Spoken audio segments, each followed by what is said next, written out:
Bom, vamos falar a respeito da decisão da Justiça Federal, da desembargadora federal, que determinou ou autorizou a volta do PROAJA, né? Retorno do Programa de Educação de Jovens e Adultos, o PROAJA, que é executado pelo governo do estado do Piauí, que havia sido suspenso por decisão liminar em função de informações de trabalhos feitos por analistas do Tribunal de Contas que apontaram supostas irregularidades no programa. Você vai ver aí a decisão da judiciária, né, a decisão do Tribunal Regional Federal. A desembargadora decidiu ontem à tarde, às 5h30 da tarde, o início da noite, pelo retorno do programa, do programa, está aí, ó. Aí a cópia da decisão, o programa volta a funcionar a partir de agora com a decisão da Justiça Federal. Os pareceres temporários do Tribunal de Contas eram de analistas que estavam fazendo ali as primeiras análises das informações. Depois, a Fundação Getúlio Vargas apresentou uma contra-argumentação explicando o que tinha acontecido naquele caso dos alunos do programa que estariam supostamente mortos. A Fundação Getúlio Vargas fez uma revisão desses dados, então a decisão da Justiça é de que essa retomada do programa aconteça. Hoje a governadora Regina Souza conversou com você, Lídia, e falou a respeito da decisão judicial.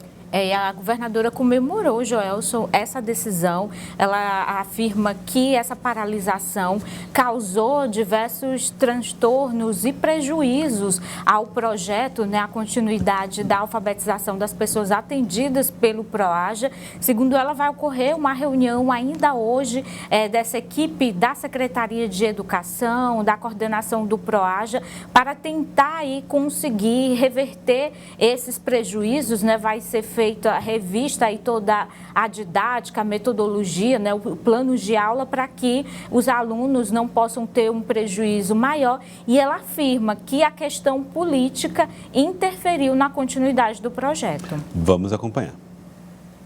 Muito menor de idade se matriculou, 16, 17 anos, mas não pode, então se pegou gente que já sabia ler, então porque a gente tem os filtros, então se tem alguém que morreu, tem gente que morreu frequentou 2 meses e morreu, está na lista, mas não está recebendo, porque a gente só paga pela presença e pela alfabetização.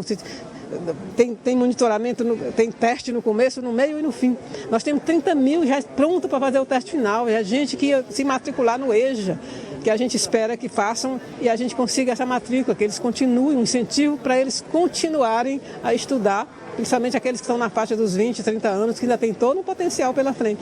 Então, era muita crueldade parar um programa desse por conta de denúncias que já não se confirmaram algumas, né? A própria TCE, que é onde nasceu, onde foi a inspiração de quem entrou na Justiça, já diminuiu bastante, já não são mais 1.000, já são em torno de 700, porque está fazendo filtro. Foi umas decisões tomadas sem ouvir a gente não foi ouvido antes de tomar a decisão de suspender. Suspender foi muito drástico, podia ter entrado com ação, mas que fosse uma investigação onde se ouvisse as partes. Finalmente a gente foi ouvido e o Tribunal Regional Federal 1, lá em Brasília, resolveu atender nosso pedido.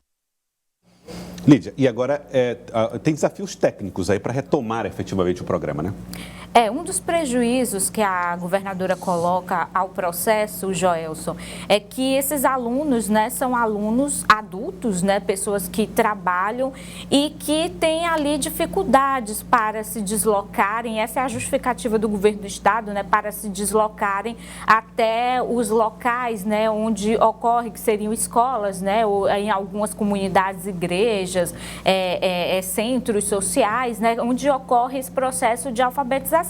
Com a paralisação, o temor da coordenação do PROAJA é que esses alunos possam ter se dispersado e agora, para conseguir reunir e trazer novamente esses alunos para a rotina das aulas, né, de alfabetização, já que são pessoas adultas, né, isso pode levar algum tempo, né, mas hoje vai ter essa reunião da coordenação, da Secretaria de Educação, para que esses alunos possam ser novamente resgatados e as aulas possam ser retomadas, né, sem um prejuízo maior depois dessas semanas aí de paralisação do projeto, né? A governadora, nessa sonora, né, ela falou longamente aí com a gente com relação ao PROAJA, né? E tem um momento que ela fala, né, que o acirramento político da eleição que a gente está acompanhando agora foi determinante para que o projeto fosse paralisado, né? Na visão da governadora, todo o processo foi feito com base num relatório parcial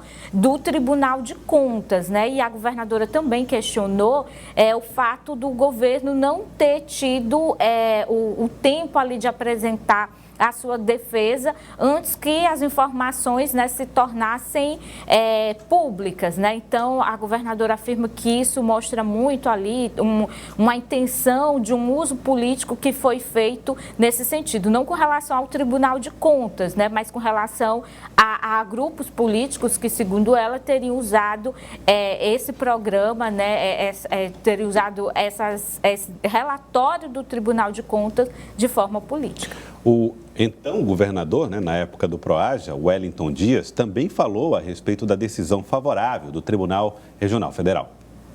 O Tribunal Regional Federal fez justiça e justiça social. Primeiro porque o caso do PROAJA, lamentavelmente, é algo puramente eleitoreiro. Não há qualquer desvio, não há um centavo de prejuízo ao poder público e o prejuízo mesmo era para cerca de 200 mil pessoas que já estavam em sala de aula, pessoas com mais de 18 anos que lá atrás foram prejudicadas, não tiveram opção de estudar e agora voltaram às aulas através do programa de alfabetização. Agora podemos voltar aos trilhos, gerando emprego, gerando renda e resolvendo um problema social. É o maior programa de alfabetização no Brasil nesse momento pelo estado do Piauí. Parabéns por essa vitória. Bem, Erivaldo, você comentou até agora, antes, aqui no começo do Jornal do Piauí, sobre a importância de retomada de programas assim, né? E as interpretações que são feitas pela Justiça em torno desses processos de investigação, esses momentos de investigação de programas ou de investimentos. É claro, tem a campanha eleitoral, que é um fator que dificulta, emperra qualquer ação pública, mas tem que acontecer, não é? Não pode parar um programa da dimensão que é o proposto pelo governo do Estado para a área de alfabetização de jovens e adultos, não pode parar. Assim como as instituições cumprindo os seus papéis, o Tribunal de Contas de cumprir a fiscalização das contas, os recursos aplicados, o cumprimento da real finalidade do programa, foi assim que elaborou um relatório preliminar que dá a condição para que a Secretaria de Educação, como órgão executor, também responda através da Fundação Getúlio Vargas, que é um órgão que presta consultoria ao governo do Estado dentro do PROAJA, responda e, enfim, complemente o relatório, até que chegue ao plenário e se estabeleça uma decisão de punir, ou de condenar, ou de absolver, enfim, uma decisão acerca não só do PROAJA, mas de vários programas que passam pelo Tribunal de Contas do Estado. Agora, se o recurso está disponível, se as turmas estão formadas, se o programa está em andamento, se não há um julgamento definitivo, não há razão para que ele sofra solução de continuidade. Acertou a juíza da Justiça Federal do Piauí. Falar agora sobre um documento que foi entregue hoje pela governadora Regina Souza, Lídia, para a elaboração do próximo PPA, o Plano Plurianual. O evento aconteceu ali por volta do meio-dia, você inclusive o acompanhou, Lídia Brito. A governadora Regina Souza, ela participou da abertura desse evento, que foi no início da semana, o Seminário Piauí Planejamento e Desenvolvimento Territorial, e hoje se encerrou nesse ciclo de discussões com relação ao planejamento para o Piauí nos próximos anos, né? O PPA, ele é o Plano Plurianual, né? Tem como base aí as metas e as diretrizes que vão nortear o desenvolvimento do Estado nos próximos 4 anos. Vamos acompanhar. O documento é muito completo, que vai ser considerado pelo nosso setor, que vai fazer o planejamento do orçamento, vai servir para o PPA do ano que vem tem PPA para planejar os 4 anos seguintes. Então é um documento muito complexo, muito bem elaborado, que foi a produção que essa turma toda que estava aqui conseguiu produzir, que vai servir não só para o Piauí, mas com certeza quem é de outro estado que está aqui também vai servir, serve para município também, que todo mundo agora vai fazer orçamento a partir deste mês, começando a discussão. Esse documento, Lídia, é um documento, aliás, o plano plurianual. O plano plurianual é um documento técnico, né?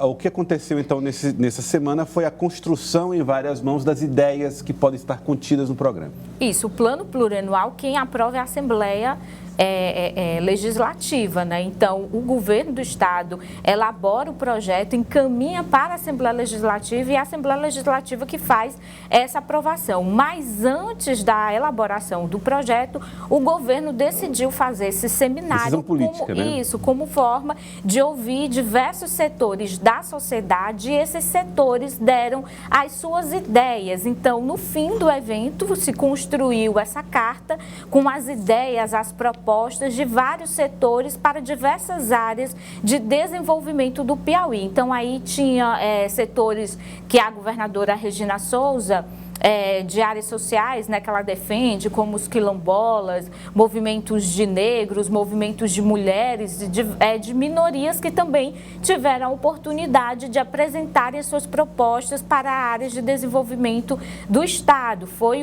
Na carta tem diversas áreas, como, por exemplo, um desenvolvimento econômico mais ligado com as questões sociais, questões relacionadas à saúde, né? São 12 territórios, né, no Estado, que o atual governo divide o Estado em 12 territórios, e representantes desses 12 territórios apresentaram ali as suas propostas para o desenvolvimento das suas localidades. Agora, a Secretaria de Planejamento vai elaborar, né, o plano plurianual, e esse plano vai ser encaminhado à Assembleia Legislativa e vai entrar em votação no próximo ano.